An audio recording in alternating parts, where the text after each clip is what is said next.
Assalamualaikum warahmatullahi wabarakatuh. Halo semuanya, perkenalkan nama saya Farah Jauza Husna.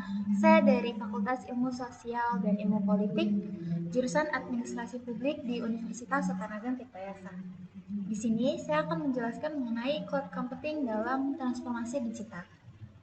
Yang pertama ada pengertian.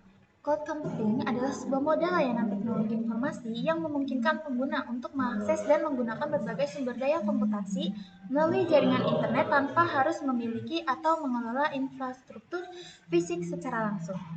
Sumber daya tersebut dapat berupa server, penyimpanan data, jaringan, aplikasi, maupun layanan komputasi lainnya yang disediakan oleh penyedia layanan cloud.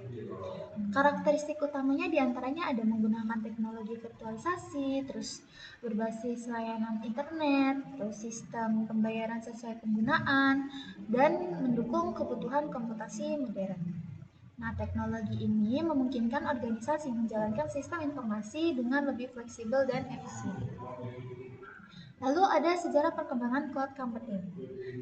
Pada tahun 1960-an, konsep komputasi utilitas mulai diperkenalkan, yaitu gagasan bahwa sumber daya komputasi dapat digunakan seperti layanan listrik yang dapat diakses banyak pengguna sesuai kebutuhan. Pada tahun 2006, istilah cloud computing mulai populer setelah perusahaan teknologi seperti Amazon memperkenalkan layanan komputasi berbasis internet melalui Amazon Web Service.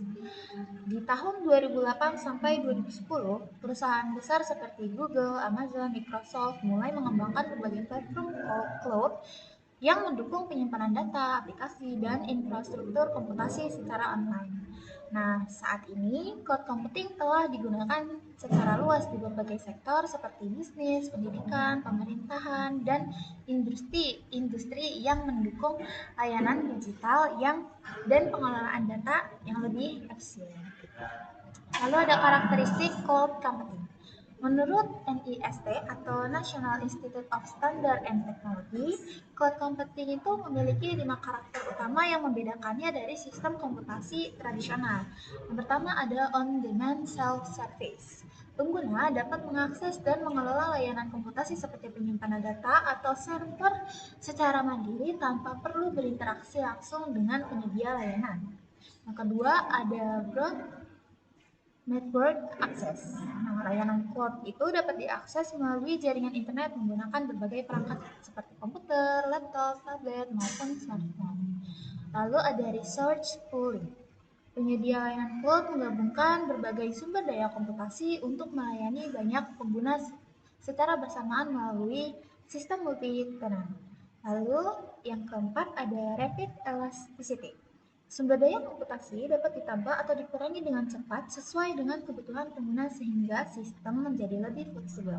Lalu yang terakhir ada measured service. Penggunaan layanan cloud itu dapat diukur dan dipantau sehingga pengguna hanya membayar layanan sesuai dengan jumlah sumber daya yang digunakan saja. Kemudian ada model layanan cloud. Yang pertama ada infrastruktur as a service, atau yang lebih dikenal oleh IaaS. IaaS merupakan layanan cloud yang menyediakan infrastruktur dasar seperti server virtual, jaringan, dan penyimpanan data melalui internet. Dalam model ini, pengguna dapat mengelola sistem operasi, aplikasi, serta konfigurasi sistem sesuai kebutuhan. Sementara penyedia layanan bertanggung jawab atas infrastruktur fisik dan pusat data. Lalu yang kedua ada platform as a service atau PaaS. PaaS menyediakan platform atau lingkungan yang dapat digunakan untuk mengembangkan, menguji, dan menjalankan aplikasi. Dengan layanan ini, pengembang tidak perlu mengelola infrastruktur atau sistem operasi karena semuanya sudah disediakan oleh penyedia layanan cloud. Lalu ada infrastruktur as a service. PaaS menyediakan platform atau lingkungan yang dapat digunakan untuk mengembangkan, menguji, dan menjalankan aplikasi dengan layanan ini. Nah, pengembang tidak perlu mengelola infrastruktur atau sistem operasi karena semuanya sudah disediakan oleh penyedia layanan cloud. Lalu ada arsitektur cloud computing. Arsitektur cloud computing terdiri dari beberapa lapisan yang saling terhubung untuk mendukung pengelolaan sistem komputasi secara efisien. Yang pertama ada hardware layer. Nah, lapisan ini merupakan infrastruktur fisik yang menjadi dasar dari sistem cloud seperti server, perangkat jaringan, dan pusat data atau data center. Yang kedua ada platform layer. Lapisan platform menyediakan lingkungan yang dapat digunakan oleh pengembang untuk membuat, menguji, dan juga menjalankan aplikasi. Lalu yang ketiga ada application layer. Lapisan ini merupakan bagian yang langsung digunakan oleh pengguna. Pada lapisan ini juga terdapat berbagai aplikasi dan layanan berbasis cloud yang dapat diakses melalui internet. Pembagian arsitektur ini membuat sistem cloud computing dapat dikelola secara lebih struktur, efisien, dan mudah dikembangkan sesuai kebutuhan pengguna. Selanjutnya ada virtualisasi dalam cloud computing. Virtualisasi ini merupakan salah satu teknologi utama yang mendukung berjalannya sistem cloud computing. Dengan adanya virtualisasi, sumber daya komputasi seperti CPU, memori, dan penyimpanan dapat digunakan secara lebih optimal. Beberapa sistem atau aplikasi dapat berjalan dalam satu server fisik tanpa saling mengganggu satu sama lain. Hal ini membuat penggunaan perangkat keras menjadi lebih efisien dan mengurangi kebutuhan akan banyak server fisik. Nah, manfaat utama dari virtualisasi ini antara lain menggabungkan sumber daya komputasi dan juga meningkatkan efisiensi penggunaan server dan eh, serta mendukung fleksibilitas dan skalabilitas sistem. Selanjutnya ada keamanan cloud computing. Keamanan merupakan salah satu aspek yang sangat penting dalam penerapan cloud computing karena data dan aplikasi disimpan serta diakses melalui jaringan internet. Oleh karena itu, diperlukan sistem keamanan yang baik untuk melindungi data dari akses yang tidak sah, kehilangan data, maupun serangan cyber. Terdapat pula beberapa komponen utama dalam keamanan cloud computing. Yang pertama ada Identity and Access Management.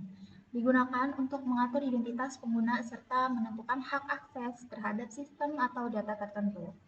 Data protection, lalu ada data protection yang berfungsi untuk melindungi data melalui enkripsi, pencadangan, dan pengelolaan keamanan data.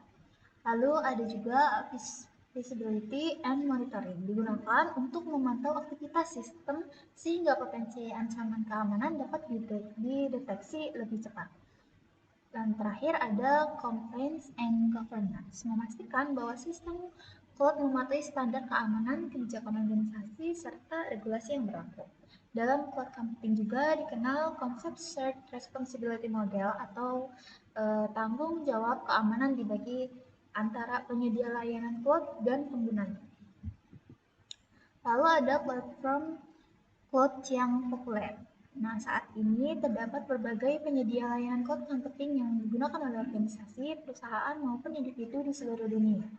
Penyedia layanan ini menawarkan berbagai layanan seperti penyimpanan data, server virtual, dan pengembangan aplikasi, hingga layanan keamanan berbasis cloud.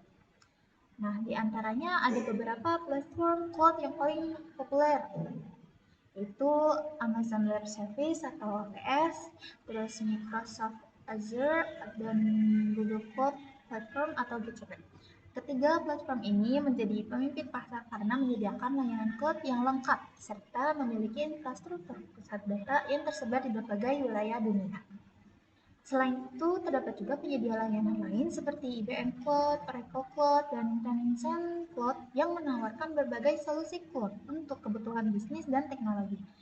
Platform-platform ini membantu organisasi mengelola sistem teknologi informasi secara lebih efisien, fleksibel, dan mudah dikembangkan sesuai kebutuhan. Lalu yang terakhir ada manfaat dan juga penerapan cloud computing. Manfaat cloud computing diantaranya yaitu menghemat biaya operasional, skalabilitas dan fleksibilitasnya tinggi, keamanan data lebih baik, akses data dari mana saja, dan kolaborasi tim lebih mudah. Lalu ada juga contoh penerapan cloud computing, diantaranya ada penyimpanan data online atau cloud storage, terus aplikasi kolaborasi dan produktivitas, lalu ada media sosial dan hiburan digital, lalu ada e-commerce dan perbankan digital, dan yang terakhir adalah pembelajaran jarak jauh atau e-learning. Sekian yang dapat saya sampaikan, kurang lebihnya mohon maaf. Wassalamualaikum warahmatullahi wabarakatuh. Terima kasih.